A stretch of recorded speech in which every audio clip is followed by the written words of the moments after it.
My name is Ava and I'm 22 years old. You might be wondering how a girl my age ends up living with her uncle, especially given what I'm about to tell you. Honestly, I never imagined this would happen. Either I'm studying graphic design and most of my time is spent drawing, designing, and doing freelance work. Life has been a challenge ever since my parents divorced. When I was younger, I moved around a lot trying to find stability. Eventually, I ended up staying with my uncle Nathan. It wasn't part of the plan. Make sure to subscribe to my channel so I can continue bringing you more fascinating true stories like this one. And don't forget to watch this video till the end and like the video because this story is going to be incredibly interesting. Please hit the like button to show your support. It all started when my mom had to go away for work and I needed somewhere to stay while finishing college. Nathan, my uncle, was the only family member who could help. He's been married to his wife Victoria for a few years now. They live in a beautiful house in the countryside far from the city. I thought it would just be another temporary move to a quiet place, but things didn't turn out how I expected. A few months later, I had adjusted to the house, the routine, and the peacefulness, or so I thought. But today something happened, something I need to share. It started when I walked into Nathan's room while he was asleep. But before I explain, don't forget to subscribe to the channel so you can stay updated with the rest of the story. Let me tell you a little about Nathan. He's not like most uncles to me. He's always been more of a mentor than a family member. Growing up, he taught me how to ride a bike, fix things around the house,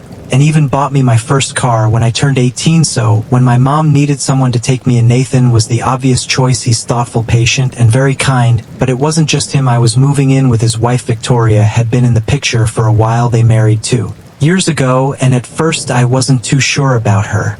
She's older than Nathan, and something about her made me feel like an outsider in their home. Initially, I stayed in the guest room at the far end of the house, trying not to intrude. Over time, things became less awkward and Victoria started giving me advice on cooking, cleaning, and household matters. We weren't best friends, but it wasn't as tense as it was before. I thought things were getting better, but recently I've noticed something I can't explain. The more time I spent with Nathan, the more I felt drawn to him. His smiles, the occasional touch of his hand, and the way he would look at me when he thought I wasn't paying attention. It felt different. I couldn't ignore it. A tension between us began to build, an energy that was impossible to escape. I know what you're thinking, Ava. What are you talking about? He's your uncle. It sounds crazy. I know, but this connection is undeniable. I tried to brush it off, telling myself it was in my head, but every time we were alone, the atmosphere felt charged, as if something was pulling us together. Here's where things get interesting. One evening after dinner, I was working on a project in my room when I heard footsteps in the hallway. Nathan had been napping for hours and Victoria was out with friends. We were alone. I didn't think much of it at first, but then I heard the door to his bedroom creak open. I froze for a second, unsure whether to leave him to rest or go inside, but something pulled me toward him. Quietly, I opened the door, trying not to disturb him. He was lying on his back, one arm behind his head, looking peaceful as he slept. The light from the window cast soft shadows over his face, making him look almost untouchable. I stood there for a moment, my heart racing. I could feel my face flush, my pulse quicken. I'd never felt this way before. Maybe I just wanted to look at him, or maybe it was something more. I didn't know. My thoughts were interrupted when I accidentally knocked over a vase near his bed. The sound made Nathan stir. His eyes opened, and for a brief moment we locked gaze. There was confusion in his eyes, but something else too, something I couldn't quite name. He blinked a few times, trying to focus on me, then let out a groggy laugh. Ava, what are you doing here? He asked, his voice thick with sleep. My heart was racing as I struggled to find the right words. I didn't want to look like I was snooping,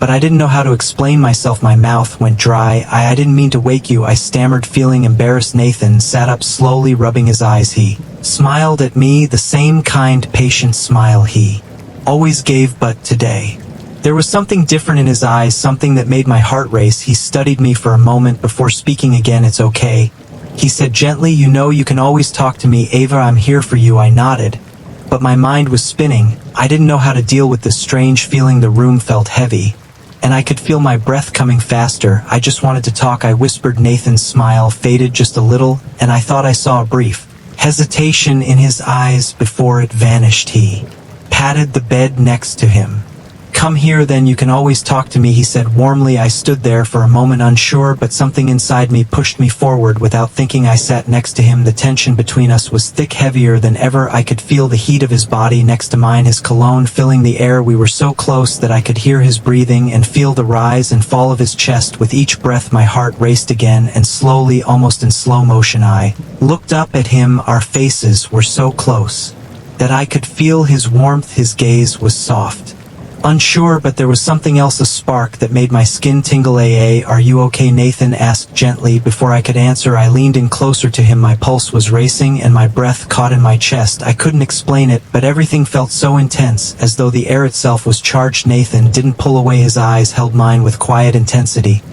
He didn't speak, but his breath quickened, mirroring mine. The room felt warmer. The silence between us deepened with unspoken words. My mind was in a whirlwind. Everything had led to this moment. I couldn't stop myself. Slowly I leaned in, my lips trembling, as if I were in a dream. They brushed against his. At first it was uncertain, tentative, but then as his lips met mine, soft and gentle, I couldn't stop myself. My mind screamed for me to stop, but my body refused. I needed this. I wanted this. Nathan's hand cued my cheek, urging me closer. His other hand rested beside us, grazing my skin. I could feel the heat of his touch. The kiss deepened, and soon it was hard to tell where his lips ended and mine began. The rest of the world disappeared. It was just the two of us caught in this undeniable connection. My mind raced with confusion, guilt, but also with a strange sense of rightness. What were we doing? Why did it feel so necessary? There were no words to explain it, no logic behind it. He pulled away for just a moment, his forehead resting against mine. Our breathing was heavy, each breath shaky and slow. I could feel his pulse again against my skin, matching the rapid beat of my own heart. "Ava," his voice was soft, strained with something deeper. "We shouldn't," but I wasn't sure. I agreed. Something inside me refused to acknowledge any reason to stop. Slowly I reached for his hand, intertwining my fingers with his. He didn't pull away. His fingers curled around mine, holding on to me just as tightly as I was holding on to him. Our eyes met, and for a long moment we didn't speak. The weight of everything hung between us. Could we? My hand instinctively moved to the back of his neck, pulling him closer. I kissed him again. This time there was no hesitation, no fear, just the overwhelming need to stay close to him, to feel his presence. Nathan's hands slid down my back, drawing me closer. The contact of our bodies made everything feel incredibly intense. I didn't know where this was heading, but I didn't care. I wanted to stay in this moment where only the two of us existed. My heart pounded in my chest as his lips moved to my neck, pressing soft kisses against my skin. I could feel his breath against my ear, sending a shiver down my spine. It was unlike anything I had ever felt before, intimate, consuming, and deeply wrong, yet thrilling in a way I couldn't explain. "You're sure about this?" he murmured against my skin, his voice thick with desire. "I don't want to hurt you." I closed my eyes, trying to find my voice. Everything inside me screamed to stop, to pull away, but I couldn't. The longing was too strong, the need too powerful. I didn't want to think anymore, didn't want to question anything. I just wanted to be with him. "I'm sure," I whispered, my hands moving over his chest, feeling the warmth of his skin beneath my fingertips. "I want this, Nathan, I want you." His lips found mine again, and this time the kiss was deeper, more urgent. There was no turning back now. The world outside of this room didn't matter. There was only the way he made me feel, desired, needed, and alive in a way I had never experienced before. The room seemed to close in around us, the light dimming as the intensity of our connection grew. Every touch, every kiss felt like a promise of something more, something neither of us fully understood but were both ready to explore. I could feel his heartbeat steady against mine, syncing with the rhythm of my own, and even though part of me still fought against the reality of what was happening, a much larger part of me surrendered completely. It wasn't just kissing anymore, it was more than that. It was a connection I couldn't explain, a bond that went beyond words. "I've wanted this for so long," Nathan whispered, his breath warm against my lips. I could barely comprehend his words as my hands roamed over him, feeling the muscles beneath his skin, the heat of him, the way he responded to me. But there was no turning back now. There was only the pull between us, drawing us closer in a way neither of us had expected. Time seemed to stand still as we lost ourselves in each other, in the quiet rhythm of our kisses, the warmth of our touches, and for the first time everything felt right. In the stillness of the room, we were no longer just uncle and niece, we were two people, bound by something deeper, something more intense than anything I had ever known. The air Between Nathan and me hung thick with tension, neither of us moving, neither of us speaking. The silence was suddenly shattered by the sound of the front door opening downstairs. We froze, my heart raced, and I quickly pulled away from Nathan, panic flooding my chest. What had we just done? What was happening between us? The guilt washed over me, but it was mingled with something else, desire I couldn't ignore. I felt trapped between the moment we had just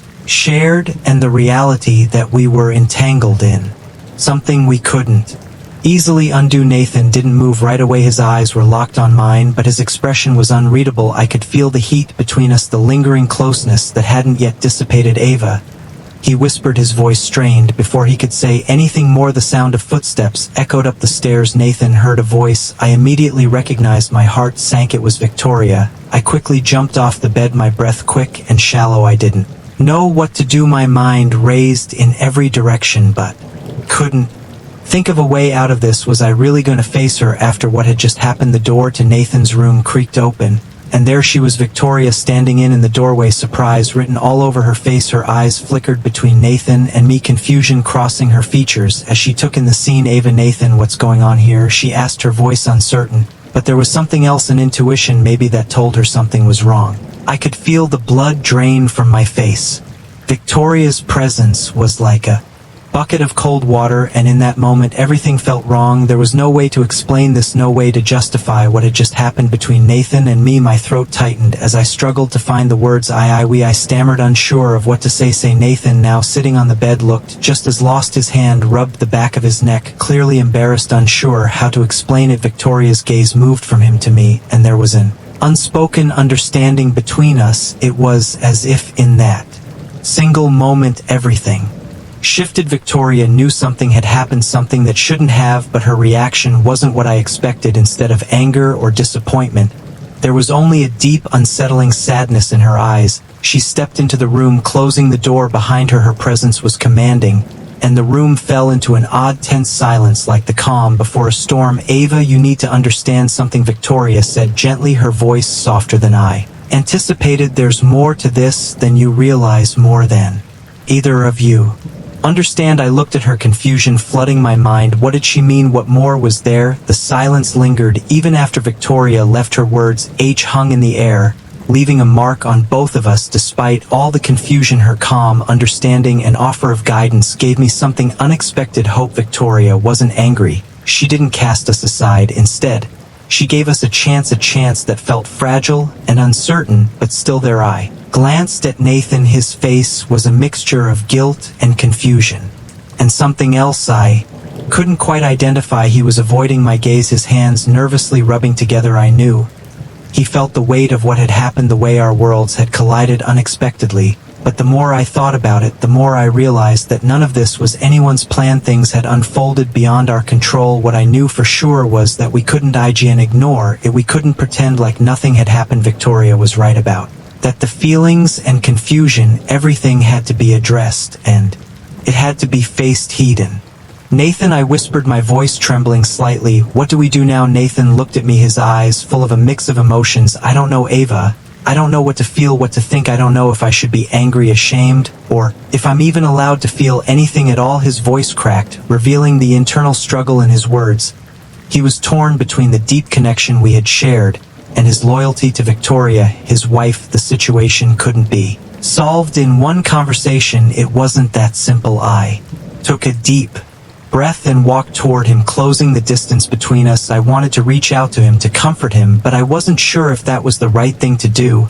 I didn't know what was right anymore. I don't think we'll figure everything out right now, I said softly, but I think we need to talk, to be honest with each other. This is too complicated to ignore. Nathan nodded slowly, his expression serious, but not angry. Yeah, I know, I don't know where to start. I took his hand, the touch both comforting and charged with unspoken emotion. We start by admitting what happened, what we felt, what we still feel, and then we figure out what comes next. He nodded again, his expression softening just a little. It's not going to be easy, Ava, but I want to understand what's happening between us. I squeezed his hand, the contact both comforting and filled with unspoken emotions. I don't have all the answers, Nathan. I don't know what happens next, but I'm not running from this, not anymore. We sat in silence for a moment, Both lost in thought, trying to make sense of everything that had happened. There was no clear way forward, no easy answers. The emotions, the confusion, it was all so overwhelming, but what Victoria had offered us was a lifeline, the space to face everything together, to confront the mess we had found ourselves in. I looked at Nathan again,